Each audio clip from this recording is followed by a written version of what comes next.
강남의 화려한 와인바, 낡은 정장에서 풍기는 비릿한 기름 냄새에 모두가 그를 투명인간 취급했습니다. 40살 노총각 전집 알바생. 인생의 낙오자라는 조롱 섞인 멸시와 공개적인 망신 앞에서도 그는 그저 조용히 고개를 숙일 뿐이었죠. 하지만 누군가의 심장이 멈추고 생사의 기로에 선 그 절박한 순간 모두가 비겁하게 뒷걸음질 칠 때 오직 그만이 번개처럼 달려나갔습니다. 구겨진 소매를 걷어붙이고 환자의 가슴을 압박하는 그의 눈빛은 더 이상 비굴한 알바생의 것이 아니었습니다. 과연 그가 낡은 옷 속에 감춰야만 했던 진짜 진실은 무엇이었을까요? 화려한 직함 뒤에 숨은 추악한 위선과 가장 낮은 곳에서 피어난 위대한 인간의 용기. 한 남자의 숭고한 이중 생활이 세상에 드러나는 그 경이로운 반전을 통해 우리는 진정한 엘리트의 품격이 어디서 오는지 목격하게 될 것입니다. 지금부터 그 긴 여정을 따라가 보겠습니다. 비가 올 듯 말 듯 눅눅한 습기가 가득한 서울 종로의 좁은 뒷골목, 그곳에는 수십 년의 세월을 고스란히 껴입은 낡은 전집이 하나 있습니다. 저녁 6시가 조금 넘은 시각, 가게 안은 이미 달궈진 철판 위에서 지글거리는 기름 소리와 고소한 빈대떡 냄새로 가득합니다. 30명 남짓 들어갈까 싶은 비좁은 공간이지만 이곳의 공기는 바깥 세상의 차가움과는 사뭇 다른 뜨거운 온기를 품고 있지요. 그 뜨거운 철판 앞에 40살의 사내 김도윤이 서 있습니다. 목이 늘어난 티셔츠에 기름때가 묻은 앞치마를 두른 그의 모습은 영락없는 노포의 일꾼입니다. 뒤집개를 쥔 그의 손등에는 흉터와 굳은 살이 박여 있고 이마에는 땀방울이 송골송골 맺혀 있지요. 그는 능숙한 솜씨로 반죽을 펴바르고 고명을 올립니다. 손님들이 왁자지껄 떠드는 소리 사이로 그는 묵묵히 자신의 자리를 지킬 뿐입니다. 딸랑 하는 경쾌한 종소리와 함께 가게 문이 열립니다. 눅눅한 공기를 뚫고 들어온 이는 박상호 팀장입니다. 잘 다려진 정장에 번쩍이는 구두, 그리고 손목에는 한눈에 봐도 비싸 보이는 시계가 채워져 있지요. 그는 가게 안의 기름 냄새가 불쾌한 듯 코를 살짝 찡그리며 늘 앉던 구석 자리에 자리를 잡습니다. 어이, 도윤 씨. 나왔어. 오늘도 여전하네. 늘 먹던 대로 모둠전 하나랑 막걸리 한 병 줘. 상호의 목소리는 유난히 큽니다. 자신의 존재를 과시하려는 듯한 그 목소리에 도윤은 조용히 고개를 끄덕이며 답합니다. 네, 박 팀장님. 어서 오십시오. 바로 준비해 드릴게요. 상호는 자리에 앉자마자 최신형 스마트폰을 만지작거리며 연신 거들먹거립니다. 그는 이 근처 중견기업에서 알아주는 실세 팀장으로 이곳을 찾을 때마다 도윤을 마치 아랫사람 대하듯 하곤 했습니다. 잠시 후 도윤이 쟁반에 막걸리와 잔을 받쳐들고 다가오자 상호는 기다렸다는 듯 입을 뗍니다. 근데 도윤 씨는 참 인생 속 편하게 사는 것 같아. 부모님 가게에서 전이나 부치면서 용돈 벌고 말이야. 나처럼 매일 실적 압박에 시달리고 인사고과 신경 안 써도 되니까 얼마나 좋아. 내 친구 놈들은 벌써 임원. 단에 만에 난리인데 가끔은 도윤 씨가 부럽다니까. 뭐 책임질 게 없으니 마음은 편하겠지. 도윤은 말없이 막걸리 잔을 채워줍니다. 잔 속에 하얀 막걸리가 일렁이는 것을 보며 그는 그저 희미한 미소를 지을 뿐이지요. 박 팀장님이야 워낙 유능하시니까요. 사회를 움직이는 분들과 저 같은 사람이 같겠습니까? 그저 부모님 일 조금 거들어 드리는 것뿐입니다. 에이, 말은 잘해. 근데 도윤 씨 40이면 적은 나이 아니잖아. 언제까지 여기 붙어 있을 거야? 남들처럼 대기업 타이틀도 달고 번듯한 차도 좀 끌고 그래야지. 내가 타는 제네시스 한번 타볼래? 기가 막히게 잘 나가는데. 아, 도윤 씨는 유집이 무서워서 엄두도 못 내겠구나. 상호는 낄낄거리며 막걸리를 들이킵니다. 그의 무례한 언사는 도윤의 자존심을 긁어대지만 도윤은 그저 익숙한 듯 다시 철판 앞으로 돌아갑니다. 도윤이 이 가게에서 뒤집개를 잡게 된 것은 단순히 생계를 위해서가 아니었습니다. 그의 어린 시절, 이 전집은 세상에서 가장 행복한 놀이터였습니다. 아버지가 땀 흘리며 전을 부치고 어머니가 씩씩하게 주문을 받던 그 활기찬 공간이 도윤은 참 좋았습니다. 하지만 그 행복은 중학생 시절 어느 날 갑자기 찾아온 어머니의 발병으로 무너졌지요. 갑자기 쓰러진 어머니를 업고 응급실로 달려가던 아버지의 뒷모습, 차가운 병원 복도에서 무력하게 떨고 있던 자신의 손. 그때 도윤은 처음으로 결심했습니다. 사람의 생명을 구하는 사람이 되겠노라고 말이지요. 넉넉지 않은 살림이었지만 도윤의 부모님은 아들의 꿈을 위해 기꺼이 자신들의 모든 것을 내던졌습니다. 아버지는 제일 좋아하던 경마와 술을 끊고 푼돈을 모았고 도윤은 학원 갈 돈이 없어 학교 교무실을 제 집처럼 드나들며 선생님들을 붙들고 공부했습니다. 잠을 줄여가며 코피를 쏟던 도윤의 성실함은 결국 결실을 보았습니다. 당당히 의대에 합격하던 날 전집 단골들은 자기 자식 1인 양 기뻐하며 가게가 떠나가라 잔치를 벌였습니다. 하지만 의대 6년과 인턴, 레지던트 과정은 고난의 연속이었습니다. 등록금을 마련하기 위해 아버지는 밤낮 없이 일했고 도윤 또한 실습 중간중간 틈을 내어 병원 근처를 뛰어다녀야 했습니다. 그렇게 치열하게 살던 중 도윤은 어머니의 병세가 다시 악화되었다는 소식을 들었습니다. 다행히 고비는 넘겼지만 부모님은 더 이상 이전처럼 가게를 운영할 기력이 남아있지 않았지요. 도윤은 갈등했습니다. 이제 막 의사로서의 길을 걷기 시작한 자신이 부모님의 삶의 터전인 이 전집을 닫게 둘 수는 없었습니다. 결국 도윤은 선택했습니다.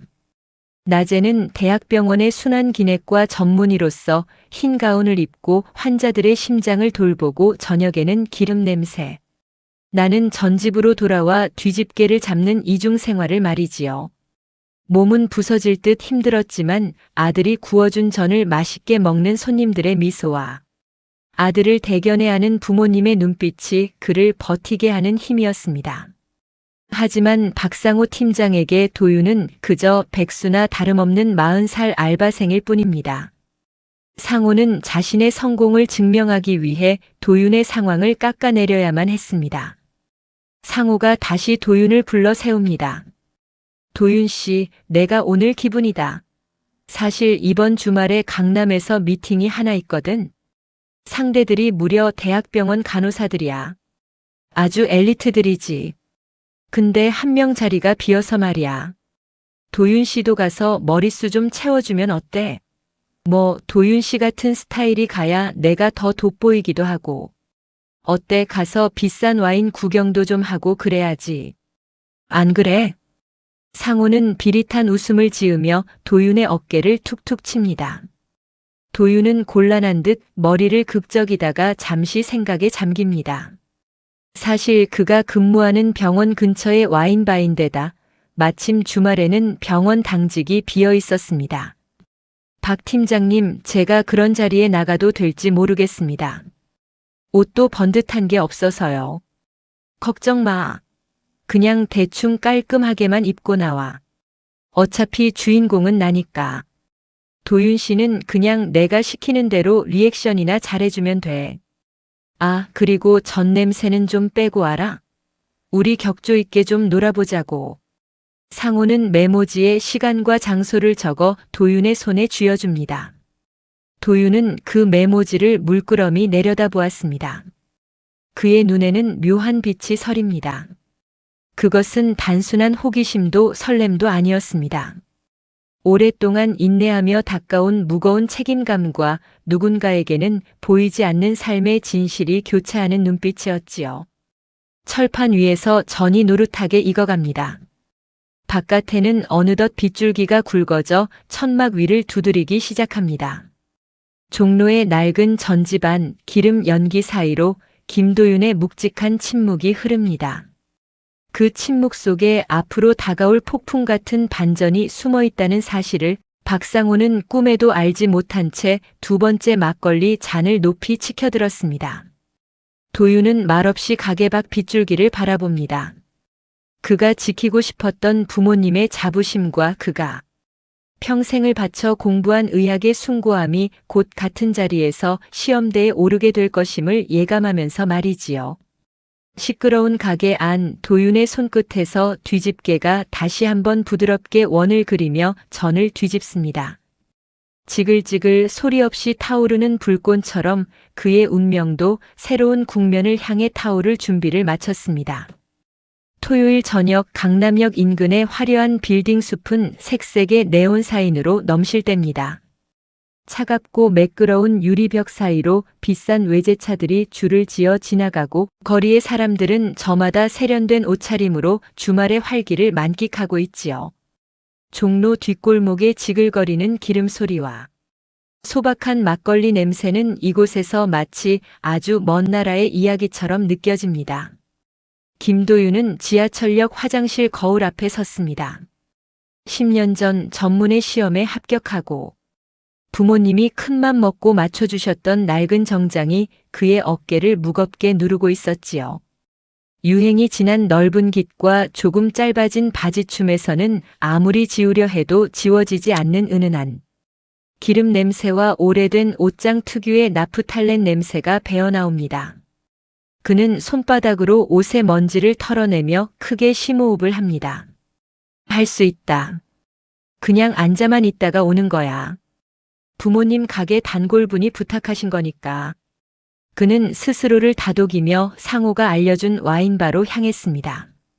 입구에서부터 묵직한 클래식 음악이 흘러나오는 그곳은 도윤에게 너무나도 생소한 공간이었습니다.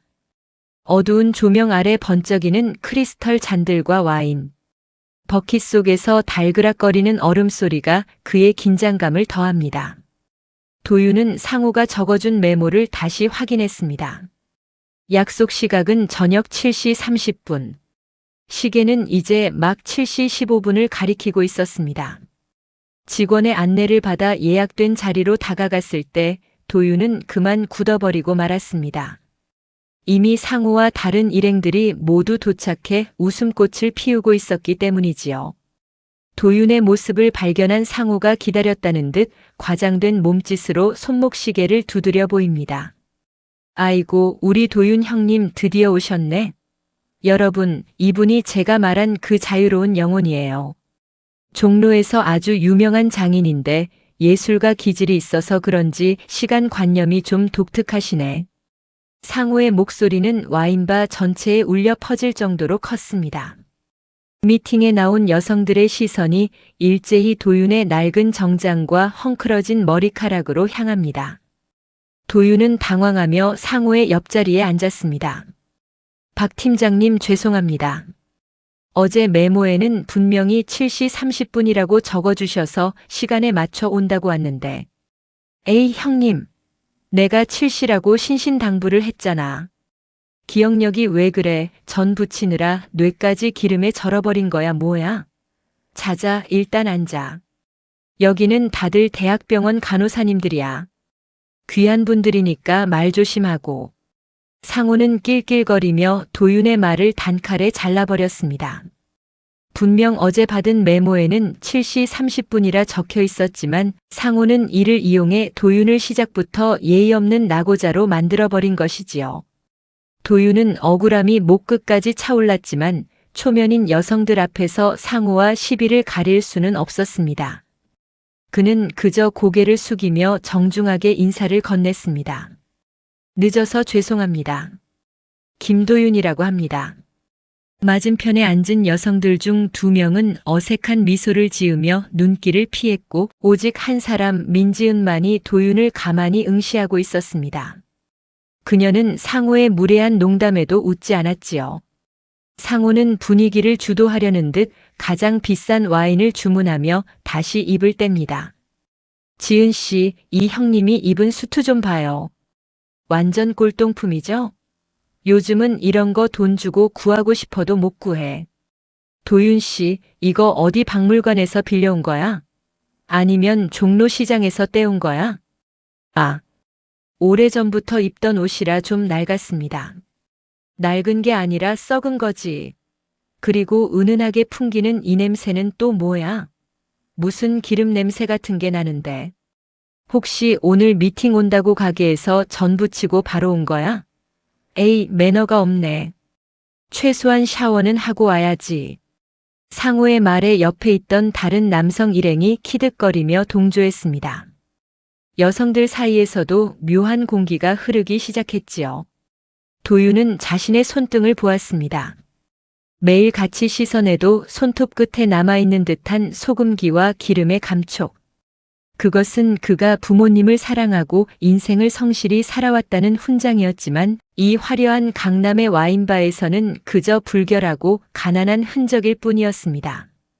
상호의 조롱은 멈출 줄 몰랐습니다. 그는 자신이 얼마나 유능한 팀장인지 이번 달 보너스로 어떤 선물을 샀는지 자랑을 늘어놓으며 틈만 나면 도윤을 깎아내렸습니다. 도윤 씨는 내일 뭐 해? 아, 맞다. 내일 일요일이니까 가게 대목이겠네. 가서 뒤집개나 열심히 돌려. 나중에 우리 회사 회식할 때 한번 갈게. 서비스 좀 팍팍 줘라. 도윤은 와인 잔을 만지작거리며 침묵을 지켰습니다.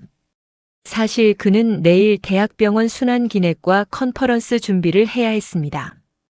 발표할 논문 데이터들이 머릿속을 스쳐 지나갔지만 그는 아무 말도 할 수 없었습니다. 여기서 자신이 의사라고 밝히는 순간 이 미팅은 상호에게 더 큰 모욕을 안겨주는 꼴이 될 것이고 그것은 평생 예의를 강조해온 부모님의 가르침에 어긋나는 일이라 생각했기 때문입니다. 그때 가만히 듣고 있던 지은이 조용히 입을 열었습니다. 저는 그 냄새 그렇게 싫지 않은데요. 누군가의 삶이 성실하게 묻어있는 냄새 같아서요. 상호의 웃음소리가 뚝 끊겼습니다. 지은은 상호를 똑바로 바라보며 말을 이었습니다. 박 팀장님, 아까부터 도윤 씨 직업이나 차림새 가지고 너무 심하게 말씀하시는 거 아닌가요? 사람마다 사는 방식이 다른 건데 그렇게 대놓고 무시하시는 건 좀 보기 불편하네요. 아니, 지은 씨, 내가 뭐 틀린 말 했나? 형 걱정돼서 하는 소리지. 이 나이에 번듯한 직업도 없이 부모님한테 얹혀 사는 게 정상은 아니잖아. 상호는 당황한 듯 와인을 벌컥벌컥 들이켰습니다. 도윤은 지은의 말에 가슴 한구석이 찡해오는 것을 느꼈습니다. 아무도 알아주지 않을 것 같던 자신의 노고를 오늘 처음 본 이 여성이 단번에 꿰뚫어 본 것만 같았지요. 도윤은 지은과 눈이 마주쳤습니다. 그녀의 맑은 눈동자에는 조롱이나 멸시 대신 깊은 호기심과 따뜻한 위로가 담겨 있었습니다. 하지만 상호는 기어코 도윤의 마지막 인내심까지 건드리고 맙니다. 그는 취기가 오르자 도윤의 어깨를 거칠게 잡아당기며 귓속말을 하듯 하지만 모두가 들을 수 있는 크기로 짓거렸습니다. 야, 도윤아. 너 오늘 여기 미팅 비용 낼 돈은 있냐? 내가 보기에 너 오늘 하루 일당 다 털어도 와인 한 잔 값도 안 나올 것 같은데. 그냥 형이 낼 테니까 너는 나가서 대리운전이나 알아봐놔. 내 차 제네시스 알지? 기스 내지 말고 잘 주차해둬라. 상호의 손길에 도윤의 정장 소매가 구겨졌습니다. 부모님이 아들의 영광스러운 순간을 위해 큰돈 들여 맞춰주셨던 그 소중한 옷이 상호의 무례한 손에 더럽혀지고 있었습니다. 도윤의 주먹에 힘이 들어갔습니다. 눈앞에 상호를 한 대 치고 이곳을 박차고 나가고 싶은 충동이 일었습니다. 그 순간이었습니다. 도윤의 뒤편 테이블에서 하는 짧은 비명과 함께 유리잔이 깨지는 소리가 들려왔습니다. 왁자지껄하던 와인바의 소음이 일시에 멈추고 사람들의 시선이 그곳으로 쏠렸습니다. 60대로 보이는 한 신사가 창백한 얼굴로 가슴을 부여잡은 채 바닥으로 천천히 쓰러지고 있었습니다. 상호는 어우 뭐야? 사람 죽는 거 아냐? 라며 질색하며 의자를 뒤로 뺐습니다. 미팅에 나온 사람들도 당황하여 우왕좌왕하고 있을 때 도윤은 조건반사적으로 자리에서 일어났습니다. 상호가 자신의 팔을 붙잡는 것도 느끼지 못한 채 그의 시선은 오직 쓰러진 환자의 상태만을 쫓고 있었습니다. 창백해진 입술, 불규칙한 호흡, 그리고 경직된 가슴 근육. 순환기내과 전문의로서 수천 번도 더 보아온 위급 상황의 전조였습니다. 도윤의 머릿속에서 상호의 조롱도 낡은 정장의 부끄러움도 순식간에 휘발되어 사라졌습니다. 이제 그의 눈앞에는 무시당하는 전집. 알바생이 아닌 생명의 불꽃을 지켜내야 하는 의사 김도윤만이 남았습니다. 그는 상호의 손을 차갑게 뿌리쳤습니다. 그리고 비좁은 테이블 사이를 뚫고 환자에게로 달려가기 시작했습니다. 뒤에서 상호가 야, 너 어디가? 라고 소리쳤지만 도윤의 귀에는 들리지 않았습니다. 강남의 화려한 소음 속에서 오직 생명을 구해야 한다는 무거운 소명감이 그의 심장을 다시 뛰게 하고 있었습니다. 도윤은 쓰러진 남자 앞에 무릎을 꿇었습니다. 거친 바닥에 낡은 정장 바지가 쓸려 나갔지만 그는 아랑곳하지 않았습니다. 남자의 멱살을 잡듯 넥타이를 거칠게 풀어 헤치며 그는 떨리는 주변 사람들을 향해 처음으로 단호하고 서슬퍼런 목소리를 냈습니다. 다들 물러나세요. 119 신고부터 하시고 가게에 제세동기 있는지 확인하세요. 당장. 평소에 온화하던 도윤의 모습은 온데간데 없었습니다. 지은은 자리에서 일어나 도윤의 뒷모습을 멍하니 바라보았습니다. 상상조차 할 수 없었던 그 낯선 등 너머로 진정한 엘리트의 품격이 서늘하게 뿜어져 나오고 있었습니다. 빗소리가 창문을 두드리는 와인바의 밤, 그렇게 김도윤의 진짜 이야기가 시작되려 하고 있었습니다. 바닥에 무릎을 꿇은 도윤의 시야가 좁아집니다. 화려하던 와인바의 조명도 사람들의 웅성거림도 소거된 채 오직 눈앞에 쓰러진 남자의 창백한 얼굴과 멈춰버린 가슴만이 선명하게 들어옵니다. 도윤은 깍지 낀 손을 남자의 가슴 정중앙에 올리고 체중을 실어 압박을 시작했습니다. 하나, 둘, 셋, 넷. 일정한 리듬에 맞춰 딱딱한 바닥으로 남자의 흉골이 눌려 들어갑니다. 손끝을 타고 전해지는 갈비뼈의 저항감과 서늘한 피부의 감촉이 도윤의 감각을 날카롭게 깨웁니다. 그때 뒤에서 구두 소리가 거칠게 다가옵니다. 상호였습니다. 그는 당황과 짜증이 뒤섞인 얼굴로 도윤의 어깨를 잡아채며 소리쳤습니다. 야, 김도윤. 너 미쳤어? 지금 뭐 하는 거야? 사람 죽어가는 거 안 보여? 괜히 건드려서 사고 치지 말고 가만히 있어. 상호의 손길에 도윤의 몸이 휘청였지만 압박의 리듬은 깨지지 않았습니다. 도윤은 남자의 가슴에서 시선을 떼지 않은 채 낮고 단호하게 뱉었습니다. 박 팀장님 손 치우세요. 지금 골든타임입니다. 골든타임 같은 소리 하고 있네. 내가 무슨 의사라도 돼? 너 그냥 전 부치는 알바잖아. 여기서 사람 잘못 건드려서 문제 생기면 너 감당할 수 있어? 너 하나 망가지는 건 상관없는데 내 미팅은 어떡할 거냐고. 상호는 주변의 시선이 의식되는지 목소리를 낮추면서도 도윤을 강하게 압박했습니다. 그는 환자의 생명보다 이 어색한 상황이 주는 불편함과 자신의 체면이 깎이는 것을 더 견디지 못하는 듯 했습니다. 한국 사회 특유의 책임지기 싫어하는 본능과 남의 눈치가 상호의 입을 통해 거칠게 쏟아져 나왔지요.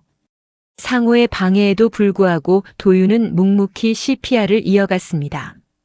이마에서 흐른 땀방울이 낡은 정장깃 위로 툭툭 떨어집니다. 하지만 상황은 절망적이었습니다. 남자의 입술은 점점 보라색으로 변해가고 있었고 주변을 둘러봐도 도움을 줄 만한 기색은 보이지 않았습니다. 와인바 매니저는 하얗게 질린 얼굴로 전화기만 붙들고 있었고 사람들은 멀찍이 떨어져 휴대전화를 들어 이 광경을 찍기에 바빴습니다. 제세동기 없습니까? 자동심장 충격기요. 도윤이 다시 한번 외쳤지만 매니저는 울먹이는 목소리로 답할 뿐이었습니다. 저희 가게에는 그런 게 준비되어 있지 않습니다. 죄송합니다. 순간 도윤의 가슴 속에 깊은 무력감이 차올랐습니다. 아무리 숙련된 전문이라 해도 장비 하나 없는 길거리에서는 그저 손바닥의 힘에 의지할 수밖에 없는 나약한 인간일 뿐이지요. 지금 이 남자의 심장은 전기적 충격이 절실했습니다.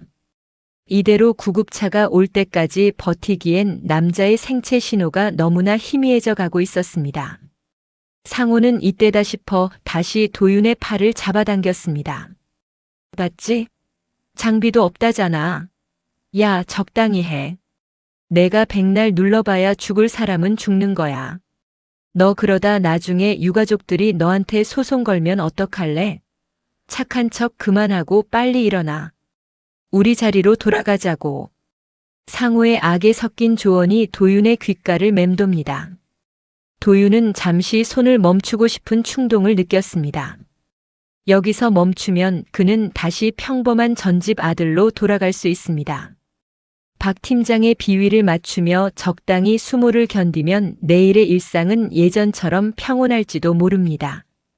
하지만 그의 손바닥 밑에서 미세하게 떨리고 있는 남자의 가슴이 그를 놓아주지 않았습니다. 그것은 살고 싶다는 혹은 살려달라는 마지막 몸부림처럼 느껴졌지요. 절망이 도윤을 짓누르던 그때 곁에서 낯익은 향기가 느껴졌습니다. 미팅 상대였던 간호사 지은이었습니다. 그녀는 언제 다가왔는지 도윤의 맞은편에 무릎을 꿇고 앉아 남자의 기도를 확보하고 있었습니다. 선생님, 제가 기도 유지할게요. 압박 계속해 주세요. 119 구급대원들 지금 근처 교차로 지났대요. 조금만 더 버티면 돼요. 지은의 목소리는 떨리고 있었지만 그녀의 손길은 정확하고 침착했습니다.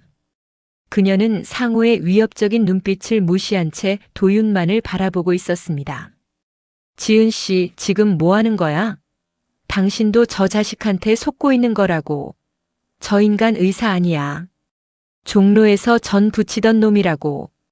상호가 발악하듯 소리쳤지만 지은은 차갑게 응수했습니다. 의사인지 아닌지는 중요하지 않아요. 지금 이 순간 이 사람을 살리려고 애쓰는 건 이분뿐이니까요. 박 팀장님은 비겁하게 뒤에 서 계실 거면 그냥 입 다물고 계세요. 지은의 한마디에 상호는 얼굴이 불그락푸르락해진 채 뒤로 물러났습니다. 도윤은 지은의 지지 속에서 다시금 힘을 냈습니다. 그래, 나는 의사다. 흰 가운을 입었든 기름때 묻은 낡은 정장을 입었든 환자 앞에서 나는 오직 생명을 지키는 사람이다. 도윤은 입술을 깨물며 온 힘을 다해 다시 압박을 시작했습니다. 하지만 환자의 상태는 나아지지 않았습니다. 벌써 5분이 지났습니다. 도윤의 팔 근육은 비명을 지르고 있었고 시야는 땀으로 흐려졌습니다. 구급차의 사이렌 소리는 아직 멀게만 느껴집니다. 제발, 제발 한 번만 뛰어줘. 도윤은 속으로 간절히 기도했습니다. 그때였습니다. 바닥을 짚고 있던 도윤의 무릎 옆으로 남자의 가방이 보였습니다. 쓰러지며 열린 가방 틈새로 삐져나온 약봉지 하나. 도윤은 압박을 멈추지 않은 채 지은에게 외쳤습니다. 지은 씨, 저 가방 안에 약봉지 좀 확인해 주세요. 처방전에 뭐라고 적혀 있는지. 지은은 재빨리 약봉지를 낚아채 내용을 살폈습니다. 이 환자, 협심증 약이에요. 니트로글리세린도 있어요. 순간 도윤의 머릿속에 번개 같은 확신이 스쳤습니다. 이 환자는 단순한 음주 사고가 아니었습니다. 기저질환이 있는 상태에서 과도한 음주가 트리거가 되어 급성 관상 동맥 증후군이 찾아온 것이었지요. 원인을 알게 된 순간 절망뿐이던 도윤의 눈에 희망의 빛이 서렸습니다. 지은 씨, 설화정 바로 꺼내서 환자 혀 밑에 넣어주세요. 그리고 매니저님, 따뜻한 물 좀 가져다 주세요. 도윤의 명령은 거침없었습니다. 그는 이제 더 이상 눈치를 보지도 자신의 신분을 숨기지도 않았습니다. 상호가 옆에서 저거 함부로 먹였다가 큰일 나면 어쩌려고 라며 소란을 피웠지만 도윤은 그 소음을 완전히 차단했습니다. 지은이 떨리는 손으로 남자의 입을 벌려 약을 넣었습니다. 도윤은 다시 가슴 압박에 집중했습니다. 하나, 둘. 남자의 가슴 위로 도윤의 모든 진심이 실립니다. 낡은 정장 소매가 땀과 바닥의 먼지로 범벅이 되었지만 도윤의 표정은 그 어느 때보다 숭고했습니다. 멀리서 구급차의 사이렌 소리가 강남의 밤 공기를 가르며 가까워져 옵니다. 도윤은 남자의 손등 위로 미세하게 맥박이 돌아오는 것을 느꼈습니다. 아주 가늘고 약하지만 분명한 생명의 박동이었습니다. 도윤은 안도와 함께 뜨거운 감정이 울컥 치미는 것을 느꼈습니다. 그는 고개를 들어 상호를 보았습니다. 상호는 구석에서 여전히 불만 가득한 표정으로 서 있었지만 도윤의 눈에는 이제 그가 더 이상 두려운 존재도 자신을 위축시키는 존재도 아니었습니다. 오늘 이 자리에서 도윤은 결정했습니다. 이제는 숨지 않기로 자신의 진심을 조롱하는 세상에 당당히 맞서기로 말이지요. 구급대원들이 와인바 문을 박차고 들어오는 순간 도윤은 땀범벅이 된 얼굴로 지은을 향해 엷은 미소를 지어 보였습니다. 그 미소는 길었던 인내의 끝이자 새로운 시작을 알리는 신호탄이었습니다. 요란한 사이렌 소리가 강남의 고요한 밤을 찢어발기며 다가옵니다. 와인바 문이 거칠게 열리고 형광색 조끼를 입은 구급대원들이 들것과 장비를 챙겨 급히 들어옵니다. 바닥에 무릎을 꿇은 채 환자의 가슴을 압박하던 도윤은 대원들의 발소리를 듣고서야 비로소 짧은 숨을 몰아쉽니다. 그의 얼굴은 땀과 먼지로 범벅이 되었고 낡은 정장 상의는 엉망으로 구겨져 있었지요. 도윤은 대원들에게 자리를 내어주면서도 환자의 상태에서 눈을 떼지 않았습니다. 그는 지체 없이 그리고 아주 익숙하게 환자의 상태를 브리핑하기 시작했습니다. 환자 의식 소실 후 약 8분 경과했습니다. 발견 즉시 가슴 압박 시행했고 도중에 환자 가방에서 발견된 니트로글리세린 설화정 일정 투여했습니다. 현재 자발 순환 회복되었으나 맥박이 여전히 약하고 불규칙합니다. 심전도 모니터링하면서 병원으로 이송해야 할 것 같습니다. 도윤의 입에서 쏟아지는 정교한 의학 용어들에 구급대원들의 움직임이 일순간 멈췄습니다.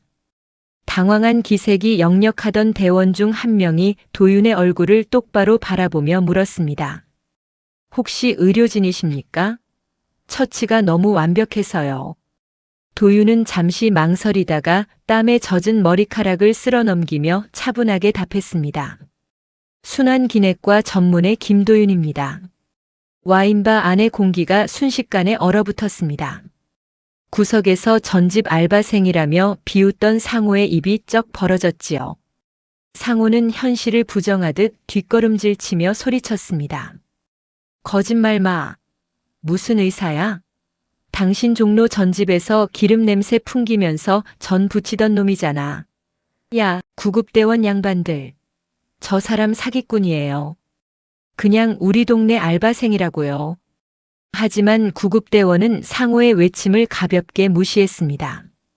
그들은 도윤의 브리핑에 따라 환자의 상태를 다시 확인하더니 깊은 신뢰가 담긴 눈빛으로 도윤에게 고개를 숙였습니다.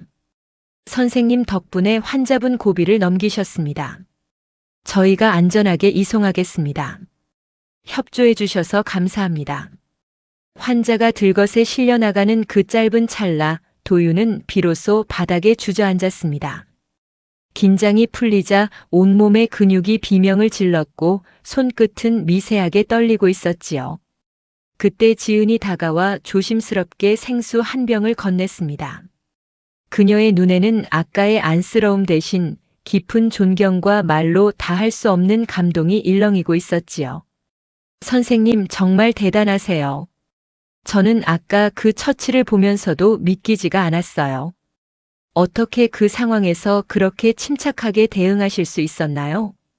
도윤은 지은이 건넨 물을 한 모금 마신 뒤 낡은 정장 소매를 바라보며 씁쓸하게 웃었습니다. 의사가 환자를 살리는 건 당연한 일이지요. 다만 이런 꼴로 의사라고 밝히는 게 참 쑥스러워서 망설였습니다. 전혀요. 아까 선생님 모습, 제가 본 그 어떤 의사보다도 멋있었습니다. 그 낡은 양복이 세상에서 가장 빛나는 가운처럼 보였어요. 지은의 진심 어린 위로에 도윤의 가슴 한구석에 맺혀있던 응어리가 조금씩 녹아내리기 시작했습니다. 한편 상황이 이상하게 돌아가자 상호는 분노와 당혹감이 뒤섞인 채 악을 쓰기 시작했습니다. 지은 씨, 저 인간 말에 속지 마요. 의사면 왜 전집에서 알바를 하고 있어? 돈이 없어서? 아니면 면허라도 취소된 거야? 뭔가 구린 게 있으니까 저러고 사는 거 아니냐고. 상호의 비겁한 공격에 이번에는 지은이 아닌 다른 간호사 동료들이 입을 열었습니다. 그중 한 명은 무언가 깨달은 듯 휴대전화를 검색하더니 소리쳤습니다. 잠깐만요. 저 기억나요. 예전에 의학 저널이랑 뉴스에도 나왔던 분 맞죠? 낮에는 대학병원에서 최고 실력자로 인정받고 밤에는 편찮으신 부모님 도와서 전집 운영한다고 해서 종로의 효자 전문의로 불렸던 분. 김도윤 교수님 맞으시죠? 동료들의 말에 와인바 안에 있던 다른 손님들도 웅성거리기 시작했습니다.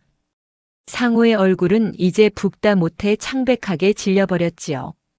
자신이 인생의 낙오자라고 조롱했던 남자가 사실은 자신이 감히 쳐다보지도 못할 만큼 높은 사회적 성취와 인격까지 갖춘 인물이었다는 사실이 그를 무너뜨렸습니다. 도윤은 천천히 자리에서 일어나 상호를 똑바로 바라보았습니다. 그의 눈에는 분노 대신 깊은 성찰이 담겨 있었지요. 박 팀장님, 제가 전집에서 알바를 하든 의사로 환자를 돌보든 저는 항상 저 자신이었습니다. 팀장님께서 저를 무시하셨던 건 제가 전집 아들이기 때문이 아니라 팀장님 스스로가 다른 사람의 가치를 오직 배경과 재력으로만 판단하셨기 때문입니다. 그게 참 안타깝네요. 상호는 아무 말도 하지 못하고 입술만 달들 떨었습니다. 그가 그토록 자랑하던 직함과 돈, 그리고 비싼 자동차도 이 순간 도윤의 품격 앞에서는 한낱 먼지보다 못한 것이 되었습니다. 상호는 주변 사람들의 싸늘한 시선을 견디지 못하고 도망치듯 와인바를 빠져나갔습니다. 그가 나가는 뒷모습 위로 차가운 빗줄기가 쏟아지고 있었지요. 분위기는 급격히 반전되었습니다. 미팅은 더 이상 어색한 자리가 아니었습니다. 지은과 그녀의 동료들은 도윤의 주변으로 모여들어 진심 어린 사과와 격려를 보냈습니다. 죄송해요, 선생님. 저희도 처음엔 겉모습만 보고 오해를 했어요. 정말 부끄럽네요. 도윤은 정중하게 손을 내저으며 답했습니다. 아닙니다. 오해할 수 있는 상황이었지요. 덕분에 저도 저 자신을 돌아보는 소중한 시간이 되었습니다. 지은 씨가 아까 도와주시지 않았다면 정말 큰일 날 뻔했습니다. 고맙습니다. 도윤과 지은은 한참 동안 의료인으로서 그리고 각자의 삶을 지켜나가는 인간으로서 진솔한 대화를 나누었습니다. 기름 냄새와 소독약 냄새, 전혀 어울리지 않을 것 같던 두 세계가 지은의 따뜻한 공감을 통해 하나로 어우러지고 있었지요. 가게 밖을 나서자 비는 어느덧 그치고 시원한 밤바람이 불어오고 있었습니다. 도윤은 낡은 정장 옷깃을 여미며 지은에게 말했습니다. 지은 씨, 괜찮으시다면 다음에는 제 진짜 직장인 종로 전집에 한번 놀러 오시겠어요? 거긴 와인보다 훨씬 맛있는 막걸리가 있거든요. 지은은 환한 미소를 지으며 고개를 끄덕였습니다. 네, 꼭 갈게요. 그때는 선생님이 부쳐주시는 그 정직하고 따뜻한 전을 꼭 먹어보고 싶어요. 도윤의 발걸음은 이제 더 이상 무겁지 않았습니다. 비록 정장은 땀과 먼지로 얼룩졌지만 그의 마음만은 비온 뒤의 하늘처럼 맑게 개어 있었지요. 그는 밤 공기를 가르며 종로로 향했습니다. 그곳에는 여전히 그를 기다리는 부모님과 지글거리는 따뜻한 일상이 기다리고 있었습니다. 그리고 무엇보다 이제는 자신의 모든 모습을 사랑해줄 누군가가 생겼다는 확실한 희망이 그의 가슴 속에 몽글몽글 피어나고 있었습니다.